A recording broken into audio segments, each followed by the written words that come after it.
Good evening and welcome. I'm Dion Polite with AARP Florida, and I'm so excited about tonight's interaction. It's entitled I Can See Clearly Now, and it's a 2020 recap. Resilience is Required. I read a Time magazine article recently by Jeffrey Kluger, who really I found it really resonated with me, and it really talked about all that we experienced. It summarized all that we experienced in 2020, and it really propelled me to put together these amazing people that you see in front of you for a conversation. I am going to introduce you to the person that will be moderating and facilitating the conversation. I won't be able to read all of her qualifications because she's like a Renaissance woman. She's an everything woman. She's the real deal. She's my friend. Her name is Dr. Barbara Volger. She prefers to go by Barb, and I'll just tell you this: a couple of things. She's a dissertation advisor at the University of Liverpool. She's honorary faculty also at the University of Liverpool.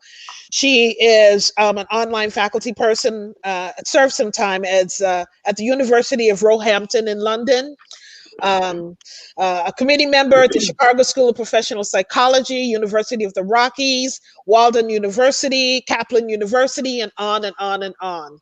So she is fully involved in academia, but she's also the real deal. She's a woman with an opinion and lots of experience. And so at this time, I'd like to introduce you to Dr. Barbara Volger, also known as Barb. Thank you. Thank you, Dion. That's a lovely introduction. I'm originally from Ann Arbor, Michigan, and I've lived in Hernando County, Florida for the last 15 years. And as Dion said, I teach psychology at the University of Liverpool. I identify as an educator, a scholar, and an advocate and activist for social justice, inclusion, and racial equality. And I've worked in the field in many capacities since the early 80s. I want to welcome you all to this discussion. I am going to introduce some people. First, I'll tell you a little bit about it. This is an open and honest conversation.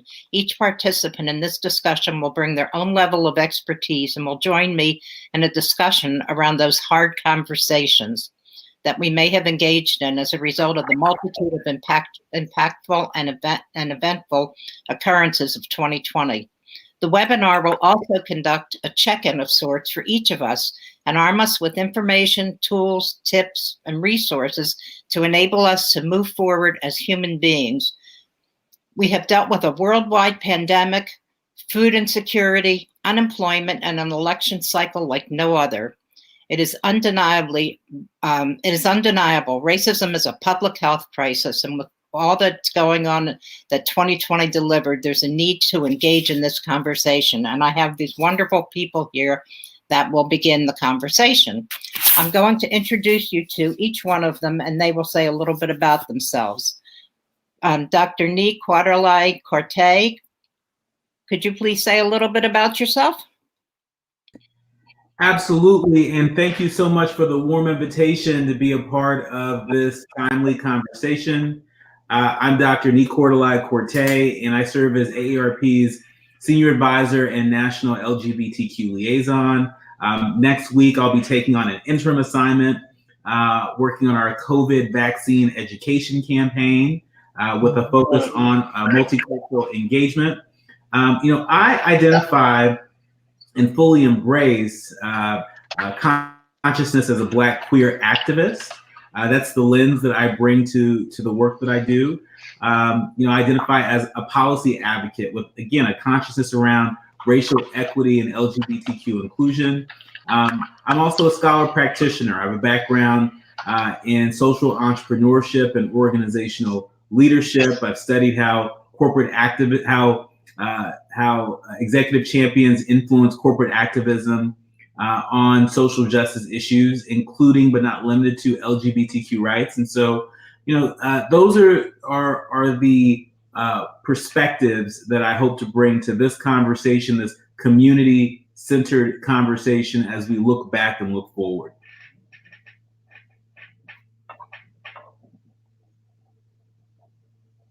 And Barb, I think your mic is on mute. Thank you, and welcome, and I welcome you again. Now we have Dr. Patty Aguilera. Patty, would you be able to say a little bit about yourself? And you're on mute also. Thank you. Yes, of course. I'm happy to be here. Well, I'm Dr. Patty Aguilera. I am a professor at Penn State University. My areas are, and my passions, aging, cognitive reserve, neuroplasticity, and ageism. I am also an ombudsman for long-term care facilities here in Pennsylvania and a part of the Council of Aging for Cumberland County.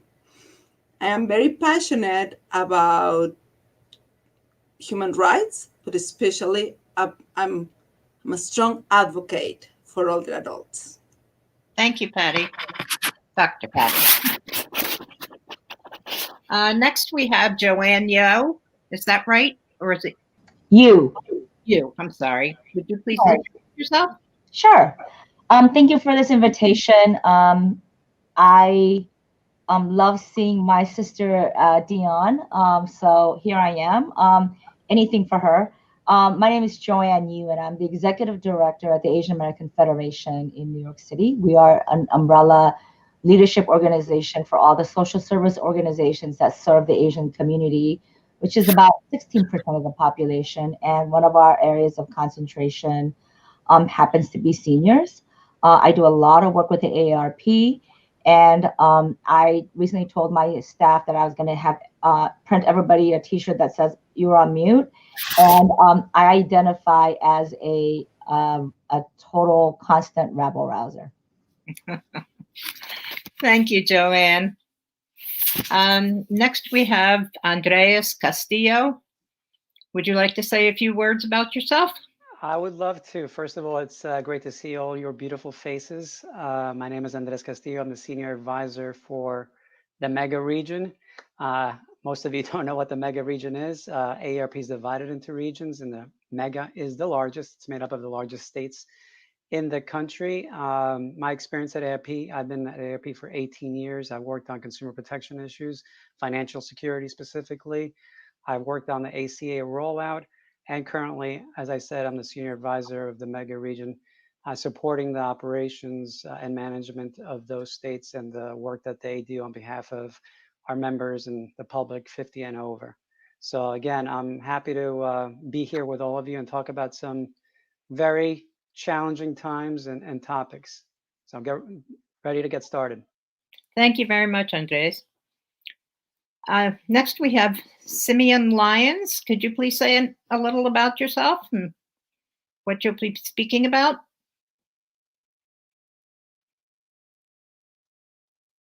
You're on mute, I believe.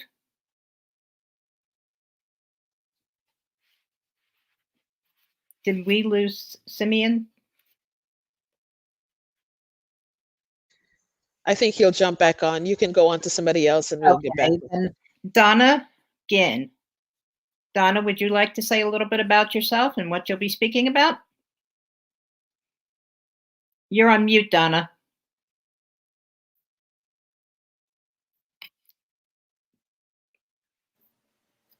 Okay.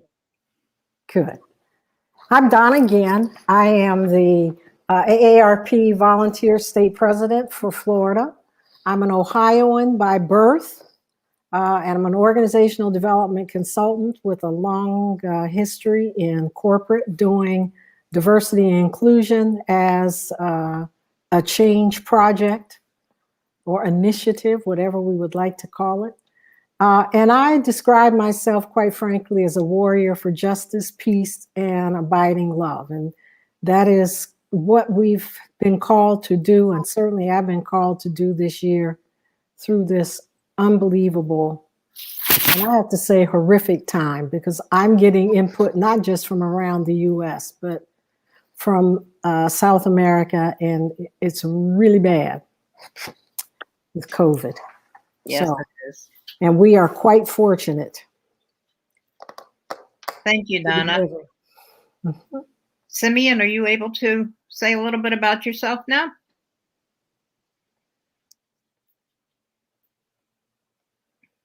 I still have Donna. Yeah, I don't know why.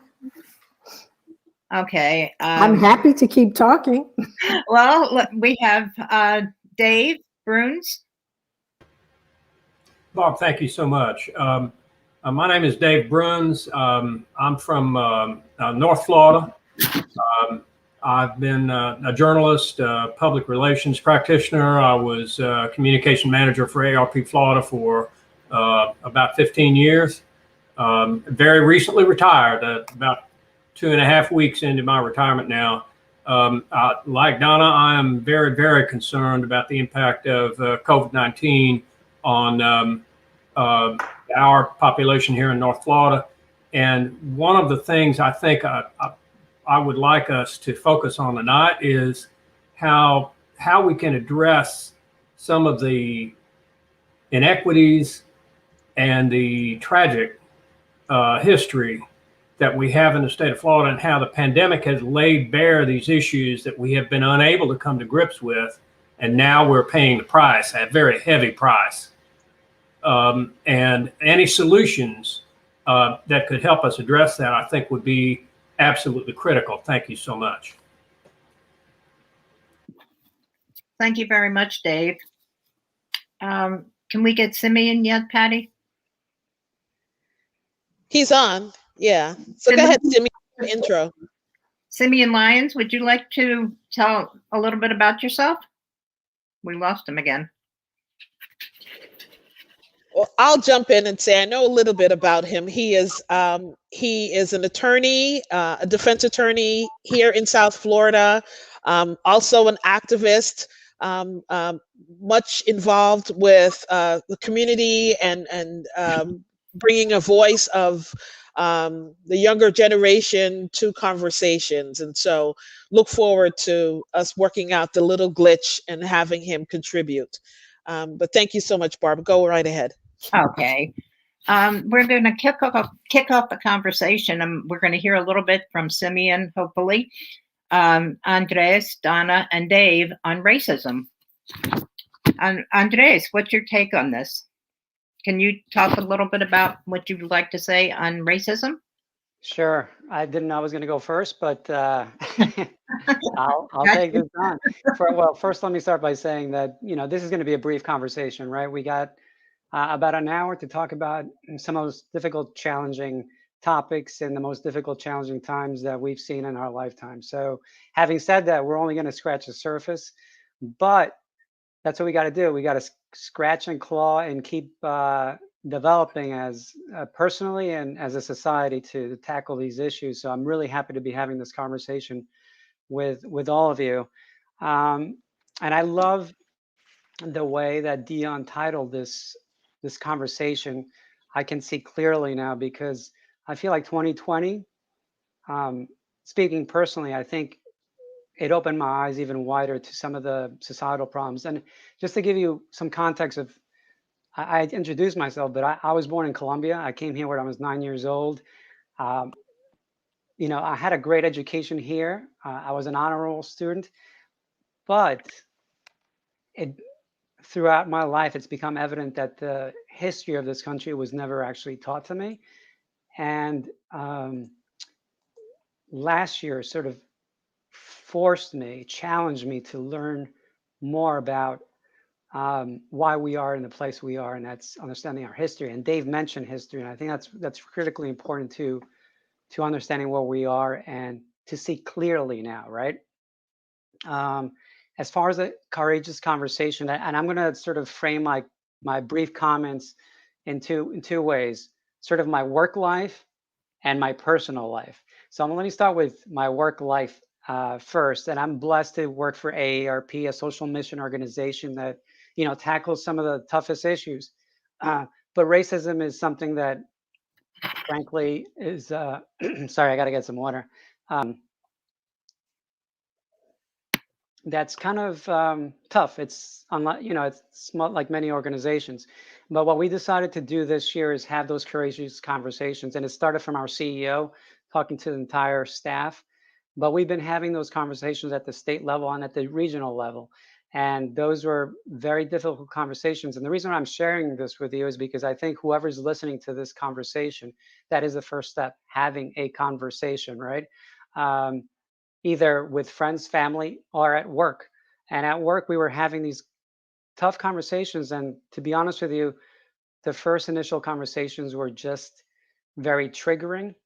And we decided, my boss did, he had the good idea that we need to get some structure on this. So we hired a consultant to be able to sort of bring this conversation to a more constructive direction. So, because I think like many of us during last year, we felt a bit lost about what we can do about these huge problems. And so we started having these conversations with help from a consultant, and we centered it around health and the disparities of health. And going back to what I think Dion and Dave said, understanding the history of this country and the structures in place to deliver health. So that was, even though many of us at AARP are policy experts, I think some of us don't fully grasp the history that's created the systems in place. So I think that was the first step that was big in our understanding. And the second learning from those courageous conversations, and I think this is a learning for, I think, everyone that's listening, is developing a common language about how we talk about these things. And I've learned a great deal from my colleagues here, like Dion and Dr. Nee Quarterly, about how you speak about these things, how you talk about disparities, how you talk about equity when you're thinking about these solutions. So again, developing that vocabulary. And here at AARP, we're trying to develop a more inclusive leadership to be able to tackle some of these issues. So that's some of the work stuff that I wanted to mention.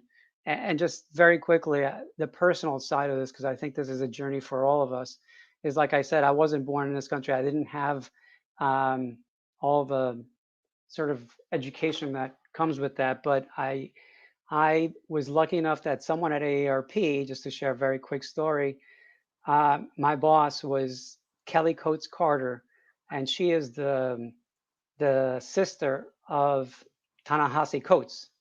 And so many of you may know Ta-Nehisi Coates, well, not know him personally, but certainly know his books. And that introduction to him and his writings put me in a rabbit hole and I mean that in the best way possible. He introduced me to, it's crazy to think at my age, James Baldwin. He introduced me to, Michelle Alexander. He introduced me to all these authors that, my goodness, my eyes I thought were open, but they're open even wider. And I'm in a better place for tackling these challenging topics that we're discussing right now. So that's what I would say to the audience is, invest in your education and understand the history of this country and where we are today. Thank you, Andres. Donna, can you talk a little bit about the disparities caused by systemic racism in healthcare, housing, and long-term care? You need to unmute. You've given me 3 areas to cover. Let me start with disparity in healthcare. There's enough data out to suggest that people of color do not get the same level of treatment that white people get. I'm going to be very direct, folks. That's who I am. I teach this every week. So that's one place. And the reason there's a problem right now with African Americans or Black people, whatever term you wish to use, are not doing COVID shots is because of the medical issues that have gone on for generations. And it's no joke, and it carries through to the extent that things are recorded in our telomeres and our collective memory, then that still sticks in the memory of a lot of people. But even more recent, particularly for people in the South, was the Tuskegee experiment. So it's something that's built into these systems to tell a group of people that we're giving you treatment for something like syphilis, which is completely, it'll kill you in the final analysis going untreated. And then to find out that you weren't. Not just the physical effect of that, but also the psychological effect and impact. And so that's sort of on the medical side. And I was reading something in Robin DiAngelo's book on white fragility. And I recommend that book to everyone. One of the things that she starts talking about is that white people come into the world already knowing they belong. When people her age and my age, and maybe some of us here, were born, there were segregated hospitals. And you got, and that was true here in Florida. And when she was born, she went into a hospital. The doctors were white, the nurses were white, anybody doing any other kind of medical help around them, white. But who was cleaning up? Anybody, mostly Black, because I don't think there had been a large number of Latins who had moved into the country at that point. So that's on the medical side. On the housing side, which is also another long and torturous kind of history. And I'll start with the Second World War. The Second World War, Black American soldiers came back to the United States. They were just beginning to build track housing, I'll call it. And when they went to get their loans and to get a house, they told them they could not, because they were not going to accept Black people in those track housing communities. And how that has carried on today, when you go apply for a loan, you're going to probably get the highest interest rate if you're Black. And there's enough data out to talk about that too. So you can just kind of go look some of that stuff up. But that's disparity. And then what was the other area you asked me to address, Barb? Can't hear you. You're on mute. Long-term care. And long-term care, the same thing. And I think nursing homes today are still, at least in South Florida, I won't speak for everywhere else, but they are segregated in a very quiet kind of way. And whites go to predominantly white nursing homes, and Blacks go to Black nursing homes, or they go to long-term facilities that probably aren't well done. I just lost a cousin this week. The first long-term care facility she was in, something happened to her medically that they didn't attend to. And it developed and developed and developed, and she was poisoned in her whole body and didn't get the care she needed.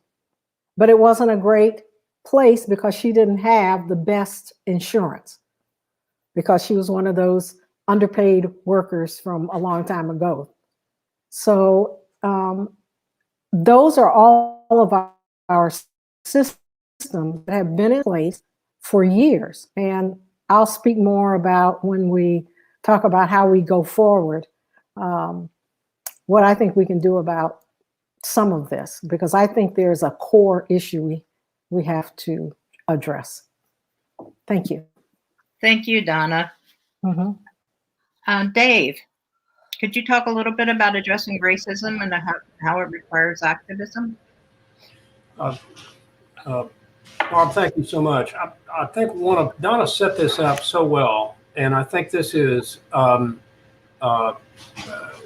of the crises that we're facing. Let me say a little bit more about that. Pardon me for the accompaniment, canine accompaniment there. We're doing our best to manage that. At any rate, let me just focus on one thing. As y'all probably remember, baseball legend Hank Aaron died earlier this week. Aaron's death came about 2.5 weeks after he had received the COVID vaccine. In the social media accounts that I follow, Black folks in North Florida took these two things as intrinsically related. We in Tallahassee are attempting to bring together communities across the Big Bend to really buckle down on attacking COVID, both through vaccinations and through safe and healthy practices in the next 3 or 4 months. And this is a critical time. We don't have very much time. We have to get as many people immunized as rapidly as possible. And we must persuade people, including many rural, conservative white folks in North Florida who have been very polarized on the issue of, say, for example, masks. We have very little time to persuade folks to get up to speed, to adopt safe and healthy practices, and also to persuade communities of color that they can trust these vaccines and they absolutely have to get vaccinated. And every person who gets this disease is one more chance for this disease to mutate into a strain that is more transmissible and potentially more deadly.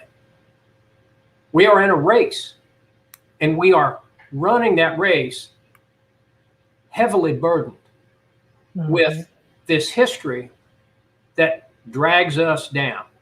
I speak to you tonight from land in North Florida that was worked by enslaved people. That legacy is still with us. It has never left us. It is as painful and dark as it could ever be. And we have little time. How do we move forward? The challenge is for us to try to have these very difficult, very painful conversations, but at the same time, build the trust that is absolutely imperative. And I got to say, I've been doing communications for several months now, like 600 or 700. And I got to say, this is not an easy challenge. So if anyone has any brilliant ideas, I'm all ears, and I'm sure those watching online are all ears as well.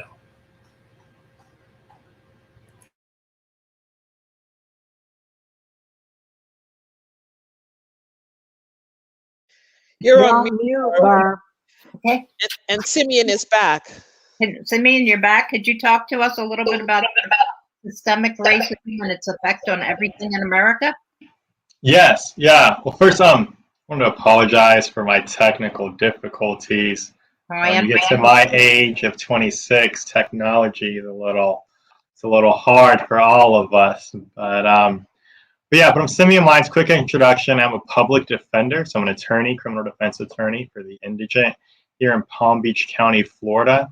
And I guess to your question, Ms. Barbara, about how do we tackle systemic racism, I think goes to Mr. Brunn's issue of building trust and how do we build trust within these communities, whether it's for people getting vaccinated. Like I said, it's systemic problems to me require systemic solutions, and it's going to require us attacking things on all different fronts. It's not just in healthcare, but it's also in housing and how we treat our senior citizens. And as we heard from Ms. Jen, in terms of how African Americans or Black senior citizens are in Black senior living homes, or whites are in white senior homes. And it's not just that there's this divide by race, but we know what oftentimes accompanies things divided by race is the quality of services. So we know that in those Black senior living facilities, we're not just saying Black by who's there, but we also know the level of care that they're likely getting as well. And so we're going to have to build that trust, and whether it's, I think it's in large part, so it's the government's role to help with creating that trust and getting better resources out to people. But it's all, it's also incumbent upon us to take the steps necessary to get people on board, whether it's educating people, and that's all different types of people, and getting them on board and letting them know that this is something that's necessary for us to progress as a people. Otherwise, we're going to see these same cycles happening. You know, what's happened last year in terms of, you know, if we're going to talk about, like, let's say George Floyd, for instance. Black men have been getting killed. Black men and women and children have been getting killed by the police long before I was born, long before my parents were born. You know, like for centuries. You know, that's nothing new. So we just really need to take those efforts. I know it's coming to light today, but on all fronts is how we need to attack systemic, you know, racism.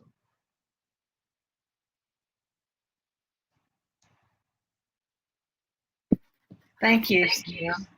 I see that we've already gone halfway through, and we still have several people to talk to. Dr. Patty, would you like to talk about ageism and define ageism for us, and ageism in the pandemic? You're on mute. Thank you. We are living every day with Zoom and streaming platforms, and we are still muted. Well, as our previous presenter, Simeon, is the correct pronunciation, was saying, we have systemic problems, and ageism is another one. It is like racism, classism, sexism. Unfortunately, it's something that affects all of us and divide us. But now with the pandemic, I think that we have to be worried and we have to pay more attention. It's very easy to forget ageism. Why?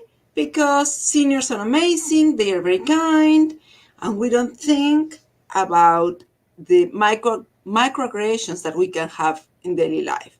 And now, with the pandemic, unfortunately, the problem has increased.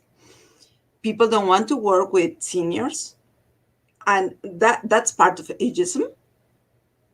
But now with the pandemic, I don't want to get sick. I don't want to go in a retirement community. I don't want to be in places where people are at risk. And that creates a greater divide. And we have to be very careful with that. But also, we are seeing more youthism now, where, oh, these young adults, look at them, they don't care, they don't pay attention. And all these stereotypes are hurting us. So it is a systemic problem, yes, but we always can find ways to work on it. And I want to share one proposal, and it is intergenerational relationships. I think at this time, we need to get together as much as we can, and we have to find ways to connect. And I want to share some resources for it. But before, it sounds like intergenerational relationships. What are you talking about? Well, intergenerational relationship is as simple as, can we play scrambled words together over the computer? Can we have periodic groups? Today, we are here talking about big topics.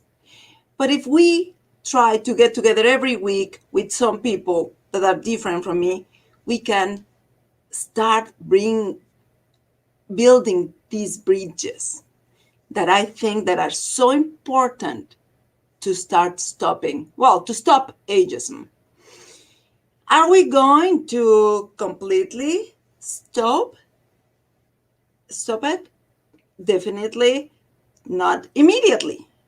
But there are many programs that we can use, and you will see some resources. I don't know if you are going to see it now or later, but there are organizations in the United States that you can find, for example, in United Generations, and you can see different programs in different states where young adults, where children, where older adults can get together. What is the benefit of it?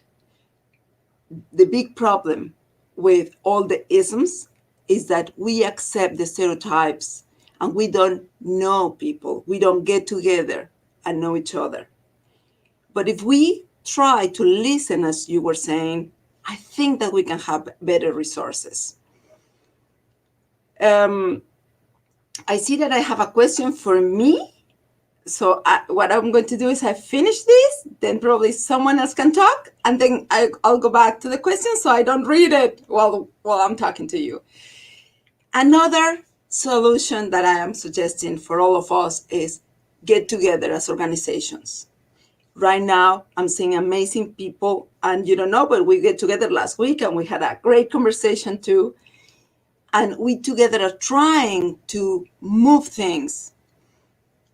My opinion is we can do it in our personal level, with our families, with our neighbors, with those seniors that are in retirement community that is close to me and I can volunteer some time with them, but also in a different level, in my job and connecting with organizations so we can have more bridges.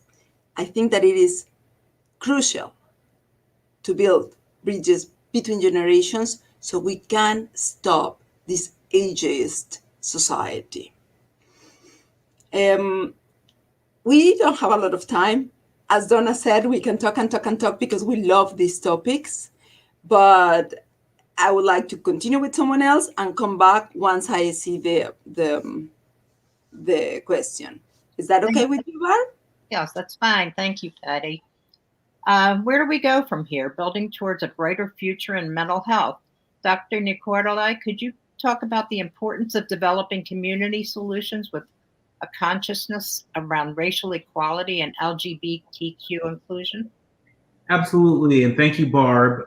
This has been a very rich conversation, and I would be remiss if I didn't invoke the memory of my family. My grandfather is actually buried in Tallahassee. My mother grew up in Manatee County. My family, my paternal family, is still there in the Tampa Bay area, and I've been thinking a lot about the shoulders that we all stand on, and the history that we all carry with us. And I think it's really important in terms of where we go from here that we are intentional about channeling the hopes and dreams and the courage of our mothers and fathers, our grandmothers and grandfathers, our ancestors into what's possible today. It's very easy to get caught up in the cynicism. It's very easy to get caught up in the rough and tumble of politics of the day, and lose sight of what's still possible. I think that it's important that we consider how we participate and how we perpetuate bias, racism, homophobia, transphobia. It's not just, these aren't just things that just exist out there on their own, that somehow, some way, we have to give it energy. And in some ways we directly and indirectly give it energy. And so I think it's important that we hold ourselves accountable, hold ourselves to a different standard, and also hold the people that are a part of our families, that are part of our friend circles, accountable and to a higher standard.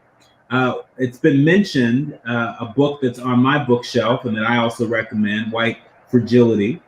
And one of the insights from that book, so they talk about that, how a lot of folks think about racism on the individual level, right? When you start talking about racism, people think, right away, you think that I'm a racist, right? And it takes a while for people to even consider how racism shows up in the structures that govern our everyday lives and the systems that govern our everyday lives. It's a bit easier for people to think about it as bias, right? It's less fiery for some people, but racism is dynamic. and it is a part of the history that we all inherit. And it's important that we all do our work to figure out how we will dismantle it and defeat it. And that's not going to happen overnight. There's a learning theorist that I absolutely love, and it's great to be on this call with so many organizational development and organizational management and leadership professionals. I'm sure you all might even have Peter Singe's book, The Fifth Discipline, on your bookshelf. And one of the things that this really widely celebrated learning theorist talks about is transformation.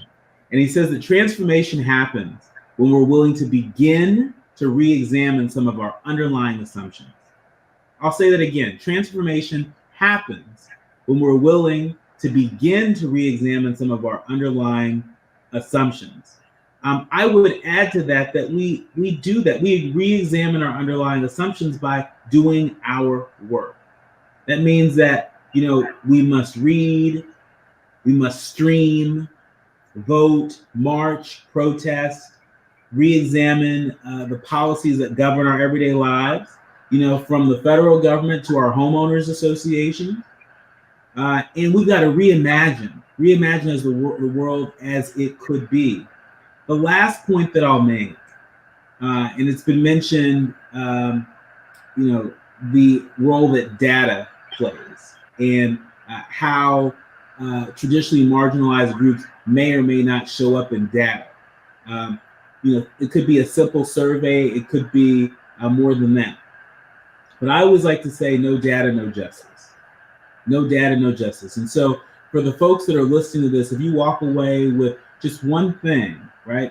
Imagine just asking demographic questions, asking people to identify who they are by race, by gender identity, by sexual orientation, that you are doing your part to help us to be seen and heard and built into whatever solutions you're working on. And so those are just a few ideas that I would offer up that we can all carry with us as we think about where we go from here.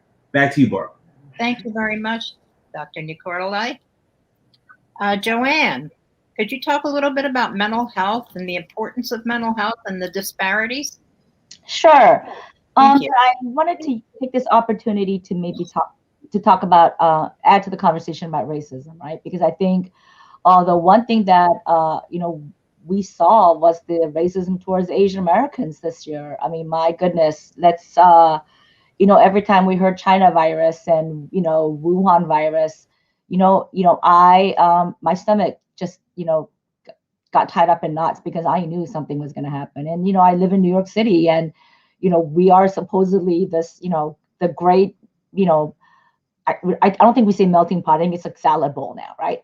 So it's like we have everybody here, right? Everybody from all over the world is here, and we still had those incidents. And so every time we heard, to the point where even me, I was afraid to leave my apartment because every time I went grocery shopping, somebody would say something, somebody would make comments, right? And so, and I think that is the challenge for the Asian American community, because when we talk about racism, the racism that our community deals with is never discussed, right? And so this morning, my conversation, I started this morning with a reporter when we were talking about food insecurity and what seniors are saying. And, she and I were saying, she's an Asian American reporter. And I said, we are at this point, we are like, damned if you do and damned if you don't. So, we don't get what we need because we are stymied by the model minority myth, right? You guys are doing great. And that myth was created to for the Asians to be a wedge with Black and Latino communities, right? But then the other side of that is we are the perpetual foreigner, right? So much so that when I get together with all of my girlfriends, the opening joke for us is, how many times did you get asked this week, oh my gosh, where are you from? Where are you really, really from? Because your English is so good. We've been here for generations. I have friends who have been here for 4 generations, their family, right? they don't speak their native language. And when people say, where are you from? Where are you really, really from? My friend's response is, I'm from New York. And they said, oh, but like, really, where are you from? I'm from New York. Where's your grandma from? Like, what they want to say is, what is your ethnicity? And we need that frankness. And I understand that, like, we've never had an opportunity to teach people the vocabulary on how to ask the questions and how to engage each other, right? Because there is this assumption with racism that if you ask the question of like, what is your ethnicity, that somehow it makes you racist. I think it makes you curious, right?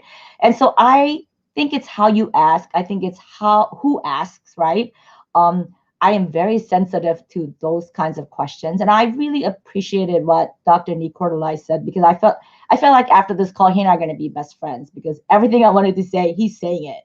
But I think when we talk about racism, nobody talks about the Asian community, right? And so I will tell you that in our community, the impact of COVID in the Asian American community started in January. So I'm sitting here today thinking like, wow, it was a year ago that all of this madness started for us. People didn't come to the Asian enclaves. We started to get spit on. The stories that I heard were just absolutely insane. And so we started a hate incidents reporting, right? In New York City alone, this is just tip of the iceberg. Over 500 people said, this is what happened to me. Aside from that 500, there were people who were calling me privately because they said, here's my friend Joanne, call her and talk to her and she'll talk to you, right? And so people would tell me these crazy stories that I would just be so stunned, right? To say like, this is New York, this is America. And you know what, from that, what comes is this perpetuation, the microaggressions, right? Like the little comments. What that is it feeds into all of us and the need for like robust mental health questions. And, the Asian American Federation has been very, very active in discussing mental health in the Asian American community, right?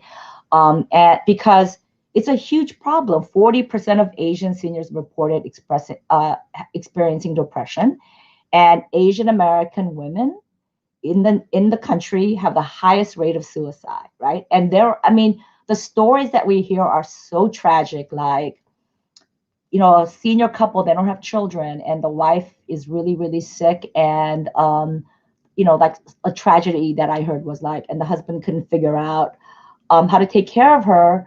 The wife has illness. The husband was diagnosed with cancer. So the husband found a way in his lucid moment for them to both leave this earth together, right? It's the mental health of like just the constant assault of, you don't belong here. Well, you might be the exception, so we're not going to give you any resources. So it's been a huge challenge. 70% of our community is immigrants. 95% of kids in New York City have at least one immigrant parent.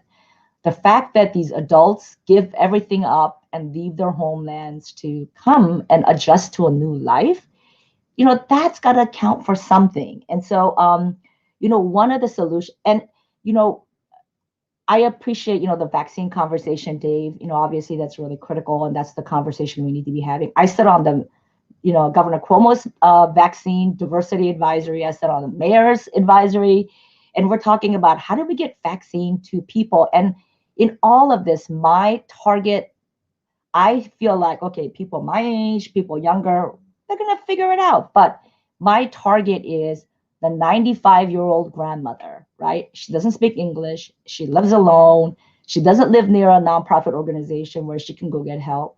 Nobody can help her. And so if I can get her vaccinated, I did a good job. But part of her leaving the apartment is she's going to have to go through an obstacle course where she might face a lot of hate crimes. You all saw the story of that 90-year-old grandmother who went out for a walk one night and got set on fire by 2 teenage kids. This is the world we live in. And so, there are it's all immigrant communities. And then when I talk to my, friends who work in the Latino and the Black community, we say, mental health is one of those things that we never talk about. It's the dirty little secret, right? So if we don't talk about it, then help can't come and we can't ask for it. So I think all of our efforts, it really is, how do we make, and now more than ever, I feel like this is that opportunity for all of us to take up this mental health education mantle, because I think we're all experiencing some form of it, depression, right? Just, the ups and downs of all the emotions of like being stuck at home. If this is not that time, I don't think we're ever going to get to that point. Because I think, if we walk into a room and say, I'm feeling all of these feelings, I think everybody in the room is going to be like, yeah, you're right. And so, so much data. So Dr. Nicordelai, we are a Census Information Center, and we're the Asian demographics folks. So like we're totally going to talk after this, talk about data. But there is so much happening. But I think for me, the biggest challenge is how Asian Americans are seen, and the fact that who's telling our story, and how do we get invited. And so so much of these conversations happen because I'm friends with somebody, right? Like I'm friends with Dee. She invited me. And so I'm sitting here listening and thinking, oh my gosh, this is so important. We're having conversations about racism and what happened last year, and my goodness, what my community went through, right? And on top of that, we saw all of the BLM protesters and how the Asian American community all woke up and said, oh my God, this is horrific, right? So it really is this, I feel like it's this transformational moment in our country, and for us to have real, honest conversations about where we take it from here is really up to us. And I think we need to not be dissuaded by having the hard talks. Like we need to be very honest, right? And say what we're feeling and say what we're seeing, because that's the only way we're going to get out of this in a new transformative way. That's it, Barb. Thank you very much, Joanne. We have about 10 minutes left. Patty, did you want to address the question from the audience? Yes, of course. The question was about talking about ageism and how we are less marketable, and it is difficult to navigate this world. And I want to say a small story. I was in a line waiting for food, and the person just got retired. Well, it started retirement. And I asked, how are you doing? And she said, I become invisible. I'm like a wall. I'm right there, but nobody pays attention to me. Nobody cares about me anymore. And that made me sad, mad, worried, and all of that. And I think that, as Joanne said wisely, we need to talk about these things because these are real things. And we need, the first step, as Andrés said, is opening the conversation. Saying it so we can stop. First, we can see it and we can stop it. And as I said before, we have to find ways from our positionalities. We all have some privileges that we can use to change this world. But we have to see them and act. I would say, act. But yeah, it's so true. So sad, so real, but not something that we cannot stop. We have to work together and be activists in every moment. And I stop because I see that we have amazing people here. Hey, Dr. Brav, if I could just add to that very quickly, because I think Dr. Aguilera made great points. And I would just urge the people that are listening, if you want to get more information about the actual contributions of people 50 and older to combat that ageism, AARP has the Longevity Economy, which is a series of studies that demonstrate the power of the 50-plus community and what they mean to the corporate America, what they mean to our society. So there you're armed with numbers, with data, with real facts about the contributions of people 50 and older. So just wanted to mention that. Thank you, Andrés. There's a question about affordable housing and segregation. Does anybody want to address that? We have a couple minutes left. I don't think that's a subject that we can do it in a snippet. There's so much to that. It's the same thing with, the whole what's happening with Black men, and Black girls. This whole bunch of that. I think probably now it's just for each of you to just, give us some words for the next time, because I want those people that are listening to know that these conversations will continue. But what are some parting words that you'd like to impart to those that are listening to us? I would like to say something.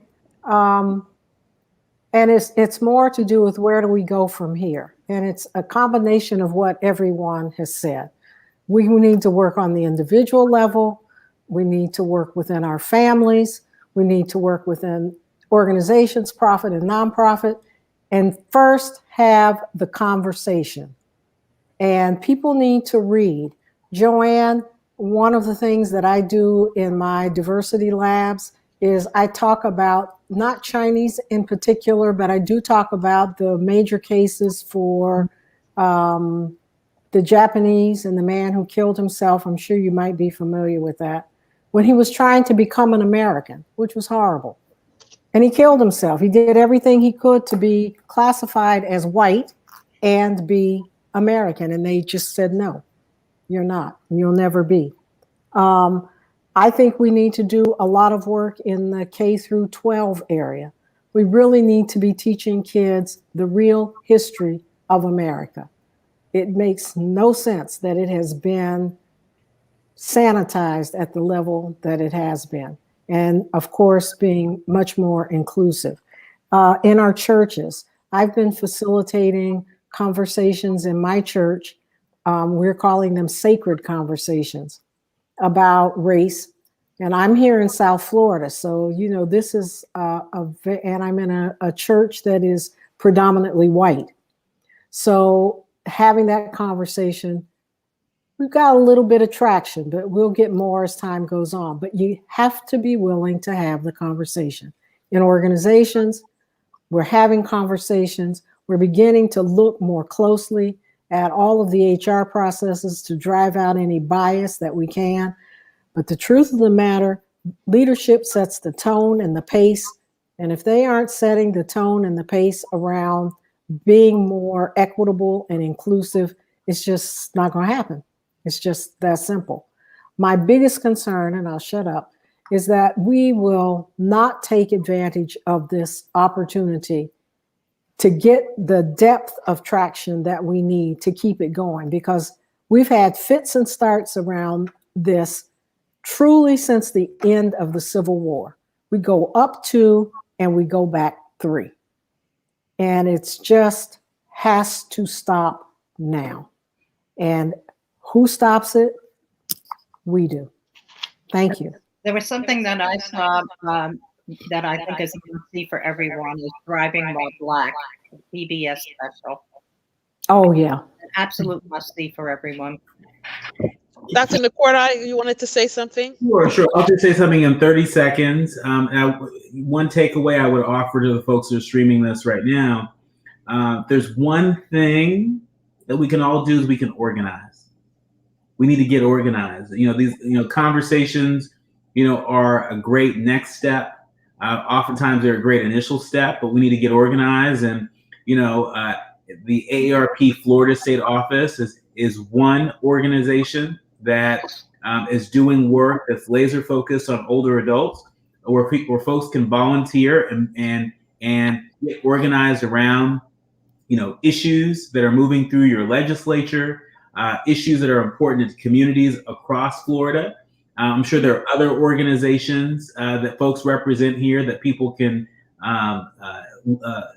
get linked into and be a part of. But I just want to encourage everybody to channel your activism in some way, shape, or form. And one of the ways we do that is by getting organized, organizing people, organizing our resources, organizing data, and organizing to make change. And I'll piggyback off of my new best friend and say that I think also part of it is, as you organize, it's really scary. I mean, speaking out is scary. Active listening is scary because it requires you to, if you're not, a naturally a chatty person, right? Or getting on the dais to say something is wrong. If that's not you, it is really scary. But these times really, really call for that, calls for solidarity, calls for the better sensibility in you to come out. And the housing, the segregation housing question, I really appreciate that question. And I want to share that, many years ago when I was in law school, I came to visit New York before I moved. I was in Chinatown, and there was a little sticker on a lamppost that said, that basically said, we are not living here. We Chinese Americans are not living here because we want to. It's because the system forced us to live here.